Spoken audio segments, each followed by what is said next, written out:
All right. Hello, hello, hello, everyone. I'm Crystal Orieva. I have the pleasure of being the Senior Director of Policy and Programs at the National Farm to School Network. And today we have Pride growing in the community. And so if you're not familiar with NFSN and our organization, we are a nonprofit organization that really focuses on how to bring fresh food, local food into the school system. We're a network, so we focus on connecting people to people, people to information, people to advocacy. So we are that hub for communities that are working to bring that local food sourcing, school gardens, food and agriculture education into the school system and early care education sites. And our mission at National Farm to School Network is to increase access to local food and nutrition education to improve children's health, strengthen families, farms, and cultivate vibrant communities. And so we launched, as many that are familiar with NFSN, last October, our new call to action that 100% of communities will hold power in a racially just food system, right? And in doing that, we decided to create this laid back space to have conversations and continue that thread of what does it look like to shift power? What does it look like to center equity and racial equity in the work and in the movement? So I want to also take a moment to thank the National Co-op of Grocers for their support for the National Farm to School Network. Their support helps to make these continued coffee chats possible. So today, like I mentioned, it is Pride Month. Happy Pride to everyone. I am openly a member of the LGBTQ community, and I thought it was really important for us to have this space to celebrate Pride and have a conversation about the movement and the work. So today's conversation, I'm really excited to have Ashley with us. Ashley has been farming in Georgia for 9 years and is now entering the second season as an owner and operator of her own farm. Ashley grew up in Michigan, and after receiving her bachelor's in business administration from the College of Charleston in South Carolina, decided to pursue farming as a career. And after 6 years of managing other farms in Georgia in 2016, she decided to help her partner, Hannah, and her father, Robert, who passed away in 2011, on purchasing 64 acres in Georgia. And at only 30 years old, Ashley became one of the youngest female organic farm owners and operators in Georgia. And so we are really thrilled to have Ashley joining us today for this conversation. When we look at the intersection of being part of the LGBTQ community and agriculture and the movement and what that looks like. So Ashley, I want to give you the opportunity to dive into all the questions just to tell us a little bit about you and your work, and thanking you again for taking the time to chat with us today. Thank you. So I currently own and operate Rogers Greens and Roots Farm. We are certified organic and we're located in Douglasville, which, for those who are not familiar with Georgia, is about 30 minutes southwest of Atlanta, so kind of a little bit past the airport. This is actually my 12th season farming. I started farming right out of college, and I just absolutely fell in love with it. I always knew that I wanted to own my own business. It was just a matter of time, until I had enough experience and courage to, go out and start my own farm. And this is now our 5th year in business here on this property. I purchased 64 acres thanks to my now wife, Hannah, who found the property. I told her that I only wanted 10 or 20. She came back and said, well, I found this little gem over here on the river. And I was like, 64? No, I can't do 64. So we don't farm all of it. We farm about 9 acres, and I kind of keep managed about like 30 of it. So about half we kind of maintain. The other half is just like trees and woods and creeks and stuff like that. What else? We grow just about everything you can in Georgia. I'd probably grow more things than I should, as most of my customers and like chefs know about me. I really, I like pushing the limit sometimes on certain crops. Trying to think what else. I don't know. I think that's everything. No, that's good. And you mentioned that you always wanted to, like, I guess being a business major, right? Go and own your own business.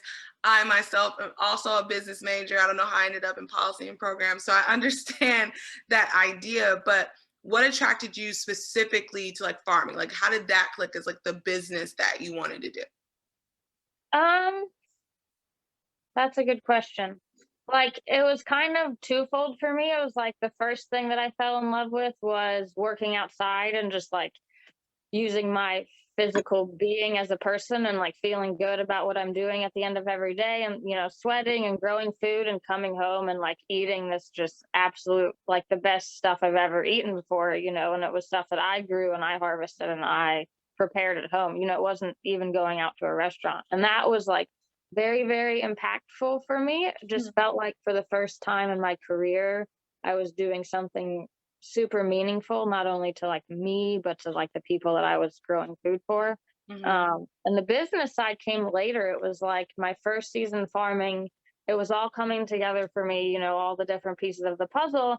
And just one day I was like, I could actually do this and like own my own business. I could like do the Mhm. business thing and I could grow food. And I was like, okay, that's it. I'm here, do whatever it takes to kind of get to the point where I can do it on my own. That's exciting. And I think we all have that, right? Like we think we're gonna do something, we're not really sure, we dabble, and like when you can find that passion though, like something that really just moves you to doing it, I think that's the luckiest thing because so many people just get up and work and do that to survive. But when what they're doing every day and what they're doing to work and survive is also just what motivates them and fills them up, it makes it when it sucks, basically not suck so bad, because you really enjoy it. So kudos to you. And I know there's so many people still trying to look to find that thing that clicks for them. And I also wanted to think about or talk about how it is being a member of the LGBTQ community and a farmer in rural America. Because I know some people, they're like, as soon as they are out in certain communities and it's rural, they're like ready to leave, like, and never come back. So, what has that experience been like for you? I would say it's been like across the board, I came out in college. And so coming from this, like, had a bunch of friends and it was awesome and epic and, momentous for me. And then to say, okay, well, I want to try farming. And then I kind of had to go, back in the closet a little bit as I navigated like what it was to be a queer farmer, especially here in Georgia. I was in Charleston, so it was still the South. Mhm. But I think because I was so in my bubble, of college and my friends that I didn't have that real world like push yet. Mhm. Uh, and I would say like I really felt it my second year. My second year, I farmed down in South Georgia, so it was the ruralest area I've ever lived or farmed in. And that was like the first time that I felt like I always said to myself, well, if I just work hard enough, right, like then these, conservative men or women will take me seriously enough, regardless of my sexuality or preferences. Um, but it never really like felt that way, ultimately I ended up leaving that area Mhm. of the state because it was literally was this moment was like it doesn't matter how hard I work, like Mhm. this isn't the place for me, these it's fantastic, but when you're not welcomed by everyone, it's really hard when you're trying to grow food for a community and the community isn't super warm, it's like okay, Mhm. well, I can go offer my food to people that really want it. Right. And then I came up here and I would say like it was hot and cold, since then, but I got to the point in my career where I had made enough connections at that point and that I could be who I am no matter where I go or what I'm doing. That when it came to like starting the farm, Mhm. even though I was really nervous because the land, like I said earlier, that my wife found is in Douglas County, and so I didn't know anything about Douglas County. I lived and always did in Fulton County, which is Democratic. It's Mhm. the city of Atlanta. It's everything, and so I was like, well, I don't really know what I'm walking into here. I Mhm. love the property and everything, but we have just been like welcomed like open. It's like been absolutely amazing. You would think that like where we're located, it would be Not so. it would be something else. But I literally told Hannah one day, I was like, I think when we finally get our like farm store going, I want to buy one of those like huge rainbow flags and like put it out front on the porch or whatever. And like this feeling of like, even if people don't want to shop with us because we have a rainbow flag, like then they don't need our food. Right. No, I Because love. so many other people here like don't care, and now that Hannah and I have a child together, that's like always what's on their, how's the baby? Mhm, They say, how are your girls? mhm, mhm. That's the thing, because I think so many people just exposure and seeing the humanity of people, you realize it's not like the boogie monster in the closet and we're just all the same, right? All of us have good, bad, and everything. Like in all the communities, race, sexual orientation, everything. And you talked about it a little bit, and I wonder because I always tell people, when we're talking about like coming out stories and like I would say, but that can be like continuous. Like the Oh yeah. idea of coming out isn't just once. You have so many times you have to come out, depending how you present because there's just assumptions made. And so Mhm. you talked a little bit about kind of that idea of going back in the closet at some point or feeling that way. Have you ever felt pressure like and felt that you had to hide who you are to be successful? And did you feel like you even had the option to? Because I know that there's some people in the community that because they present a certain way, it's not even an option to try to present it straight. So have you ever felt when it comes to that, like having to go back in the closet or hide who you are to be successful? I don't think so. I think the moment that I felt that way is the moment that I changed what I was doing, and where I was working and where I was living. Yeah. Yeah. Yeah, I guess I think my wife always tells me that I probably like kind of drive my car with like blinders on, like that, Mhm. like I am who I am and I dress the way I want to dress and I talk Mhm. the way I want to talk and I grow, what I want to grow and sell it to who I want to sell it to. Mhm. And all that other stuff can kind of just fall to the wayside. Mhm. But also, I wonder if I have subconsciously like created this mentality because it's safer. It's Mhm. safer for me not to have to like think about what other people are thinking of me or like Mhm. if I need to present a certain way Mhm. to say get more customers from Douglasville. Mhm. It's been so interesting because some of the spectrum of people you should say that Mhm. are my customers that you would kind of make a prejudgment and think Mhm. that they wouldn't want to buy from me because once they find out that I'm gay or I'm married and I have a Mhm. kid and I own a farm, but maybe because I farm that it's different. Like I get a pass sometimes, which is kind of like the craziest thing to me. Uh, Yeah. I'm not doing a great job explaining it. It's just No, I've you are. like I think it is that, and you just brought up such a good point too, that if someone saw some of your customers, they might prejudge and assume, right, that they'd have this bias. And that's why I tell people like that prejudgment happens sometimes on both spectrums. I'm also from the South. I grew up in Texas.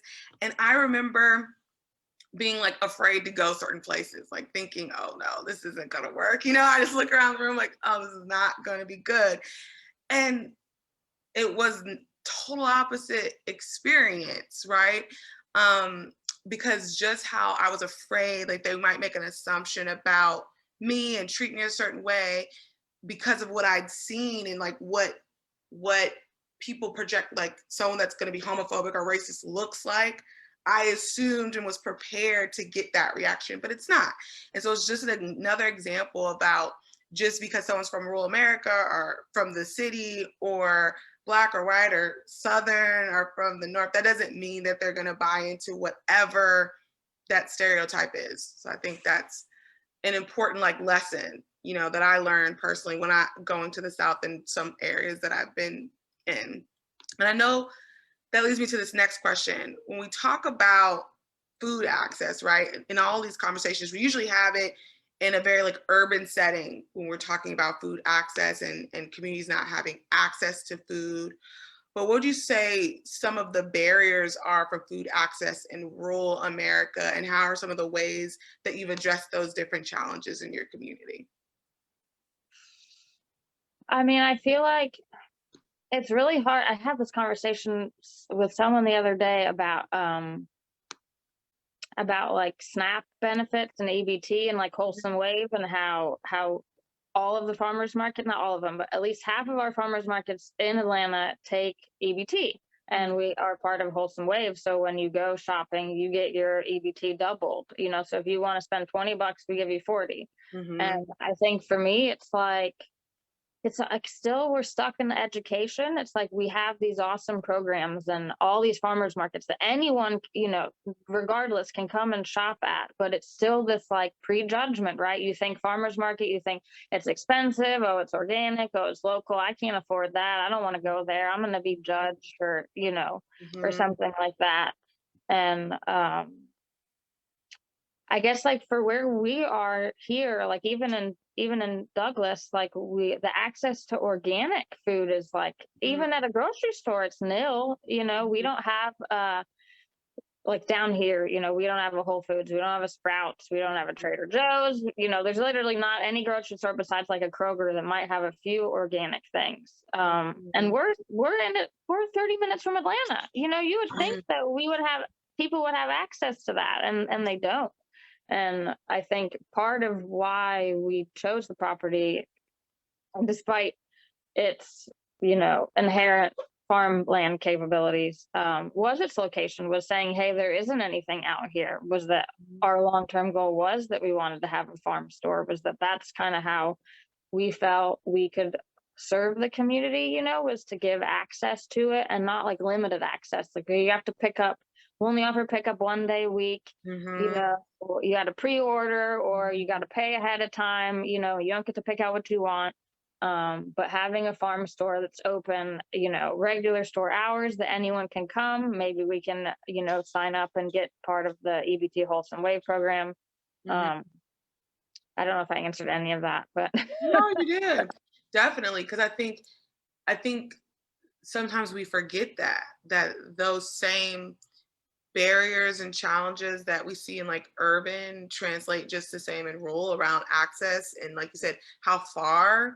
Because I know in like urban communities where I live, for example, when we talk about food access, it's the type of food because we do technically have access to certain things. Like there's going to be tons of like fast food and like a corner market, but like access to a grocery store is further. And like what you just said in rural America, like if you only have one option and it's limited, and then there's 30 minutes away to the next town or area that's going to have other food options.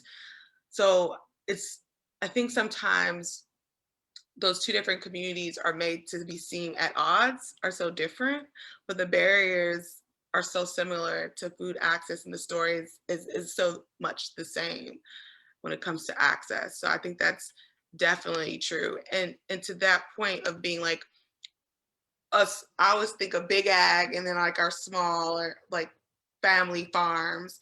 And so have you seen that, like being in agriculture, being a farmer, and that difference in your community? Do you feel like it's easier to be like a family owned farm and you don't really see that like big tug of war between big ag because there's like only one grocery store and people tend to buy more from the local farm? Or have you seen that translate where you live?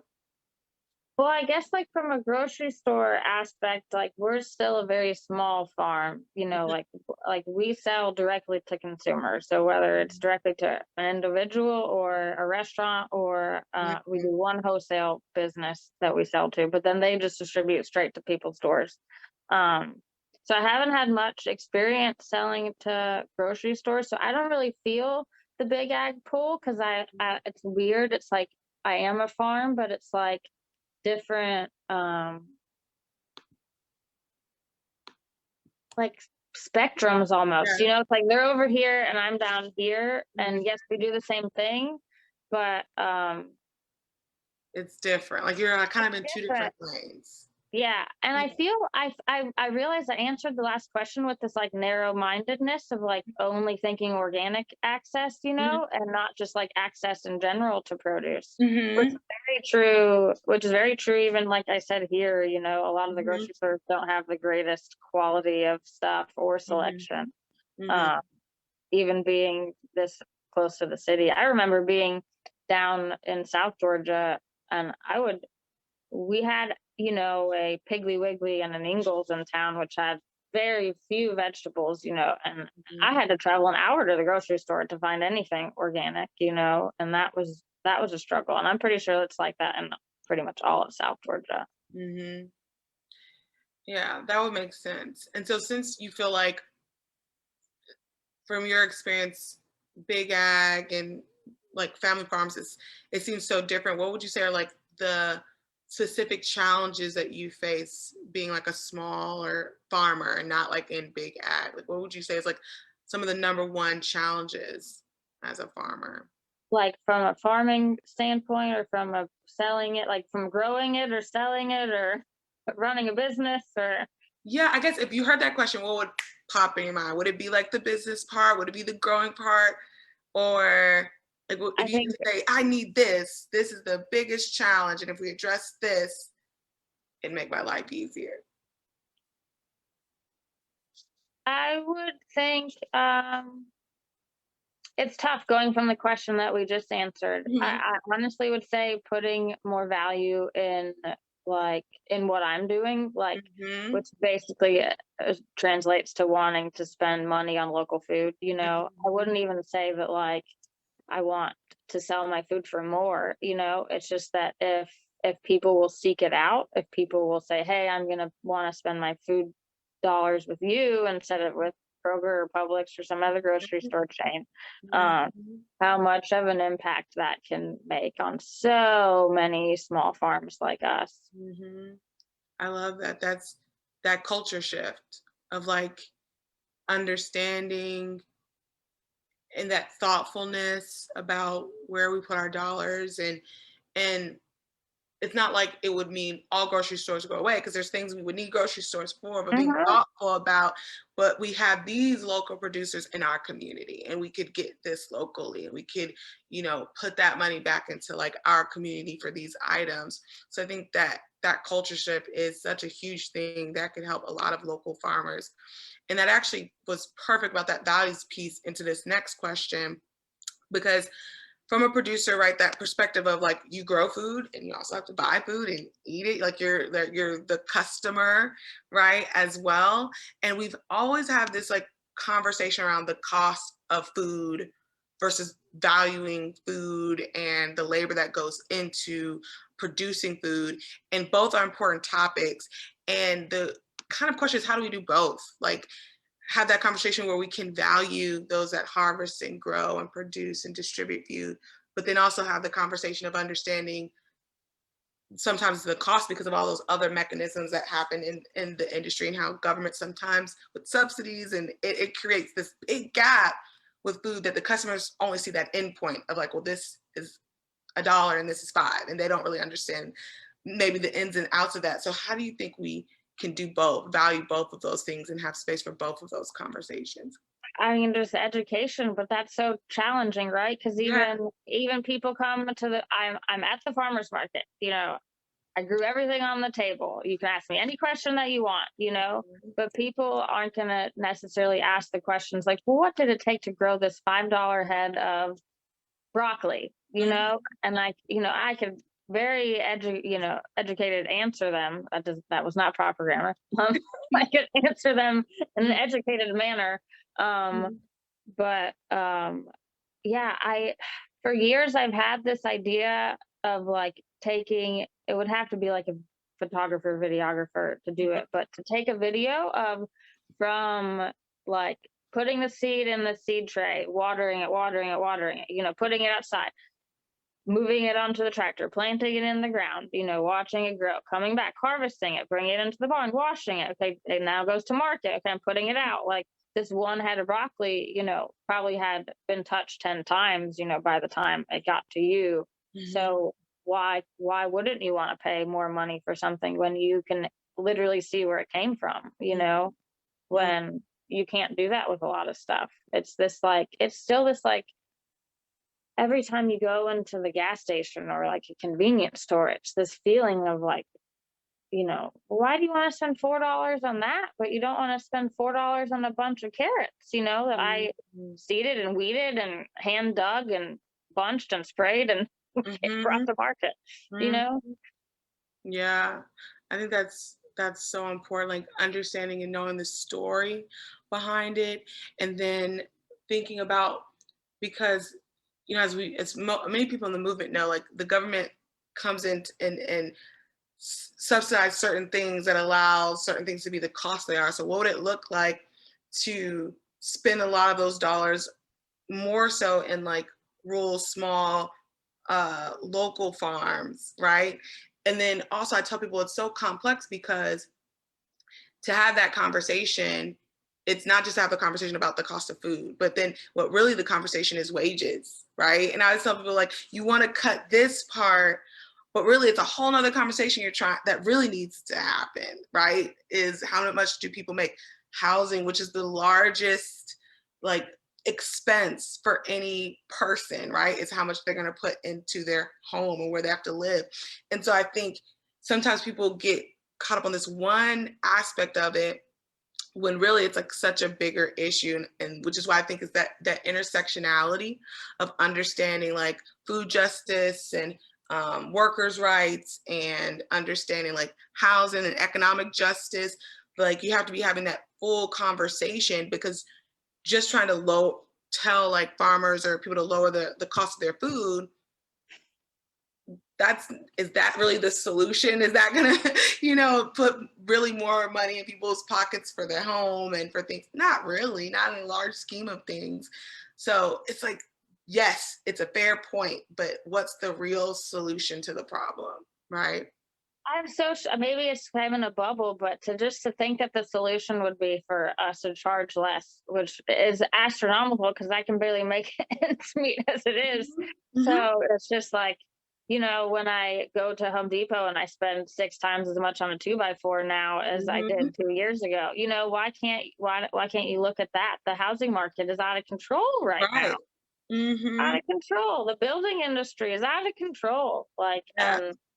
and yes, people need to, you know, sleep under cover, but you also need to eat every day, and Mhm. eating healthy is what sustains you. So I Mm. wish people just thought more about it like that. Yeah, I think I tell people it's so layered and so complex, and like you can hold both. Both can be true, right? Both can be true. It's finding the true solution to that. And for us as an organization, like I mentioned earlier, we have launched our call to action that 100% of communities would hold power in a racially just food system. And we know as an organization, like we don't want to define power, that we realize that communities and individuals have to define power for themselves and what would it mean to shift it. So from your perspective in your community and the role you play in the food system, what would that look like to you, like that actualization of 100% of communities holding power in that racially just food system? What would you imagine in that scenario? I have a hard time fathoming how you go from where we are now Mm, to like that, right? Like, yeah. um, especially with what we've all been through this last year with the pandemic, it's like now is the time to take hold of our rights. It's just Hmm. that's so tough. Yeah, right. How would you answer it? Don't put me on the spot. No, no, I was just thinking about this the other day, and I was like, what does that even look like? And I was like, I think the ability of choice to me, like real choice, not like this fake choice. Like people assume, oh, we have access because it's there. Like, and it's there meaning in the sense that I have to get in a car and like drive 30 minutes, or access in the point that it's there, but because I make minimum wage. When I go to shop, I have to look at, like, I can't get, fresh produce or organic. Like, so when I think about truly having power, it's the ability to choose for myself and really be able to make a choice, not thinking about the choice from the framework of I have to pay for this and this and this, or this is the only option closest to me that I have access to is the corner market um or the convenience store. Yeah, like that to me is it. Just true freedom of choice in a real way. Because I think now we think about choices. There's all these options out there. So we all have choice. But if we really unpack that, not everyone has real choice. It's a privilege to really be able to say, do I want to get organic or not? Or I can drive further and go to this shop instead of this shop, that a lot of people really don't have. That's so real. Yeah.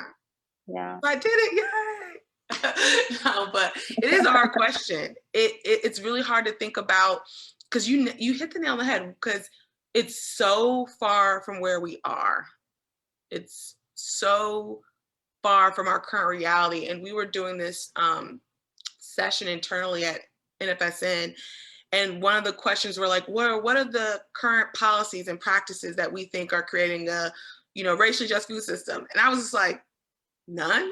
Like none. And because to your point, it was like what we're doing is we're doing lots of great programs and there's lots of um, policies that are helping to move the needle, but I don't think any of them are creating that system that we're talking about, the true shift that we're talking about. Yeah. No, I would wholeheartedly agree with that. Yeah. And then we have a question that was asked in the chat. Have you found any affirming role models in agriculture community that you feel like you really look to or have helped mentor you along the way? Huh. I think like the first person that when I first started farming, I farmed under, well, now they're married. Back then they were not married, Hmm. a husband and wife team, but it was farming for like this like strong, powerful woman, Hmm. because she ran the farm. That was so like, I can do this. I don't Hmm. know if I had not farmed for her that first year, if I Hmm. would have been able to think that I could do it, that I really, really could. Because um like in my bio, there are farms here in our state that are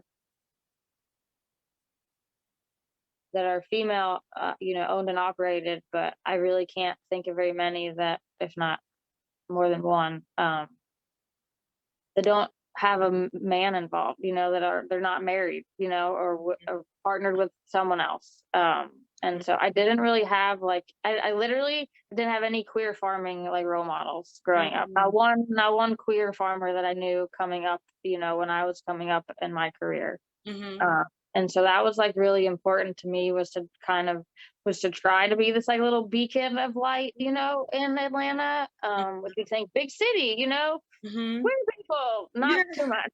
It's like you think of because our pride is in a different month than like the other country, the rest of the country, Hmm. and every year we have pride, and you go, and it's just like, where is everyone the rest of the year? Like, Right. it's like most of the year Hmm. you by yourself, you're in your house, you don't know where the rest of the queer people are. Yeah. No, I totally get that. Like in my community, like I know there's a lot, but like, and I see them when it's like that one, two times a year, but outside of that, I'm like, where are you all the rest of the time? Because it's like, how do you create that community 365 days a year? And to your point, like not having that role model in the space, but now being that, like being so that people can see you can, be in rural America in a profession that they might say is not for your gender or your sexual orientation and thrive and be successful.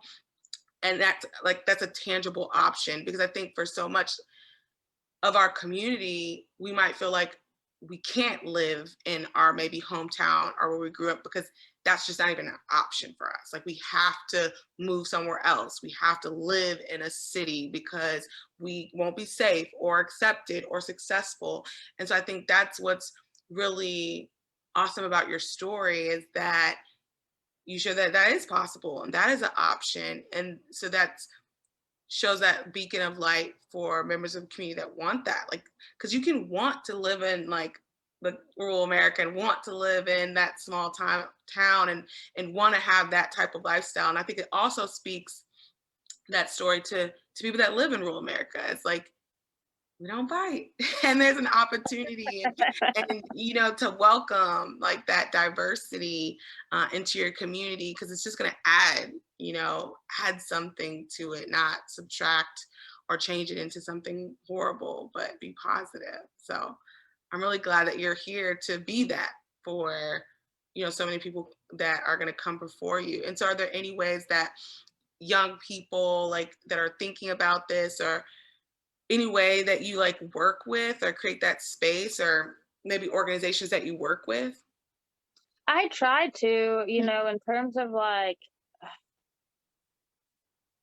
it's hard. Like I try to more Mhm, than anything, just like encourage queer folks if they're interested in farming that like I'm most of the time always hiring, mhm, and to like come join our team, and everyone is accepted here. mhm, But not even just with us, like, there are so many other farms that I know about in our mhm, community or in Metro Atlanta that mhm, maybe aren't run by queer, or LGBT farmers, but like would be more than happy to have someone from our community work with them, because mhm. farming is for everyone. It doesn't Yeah, matter.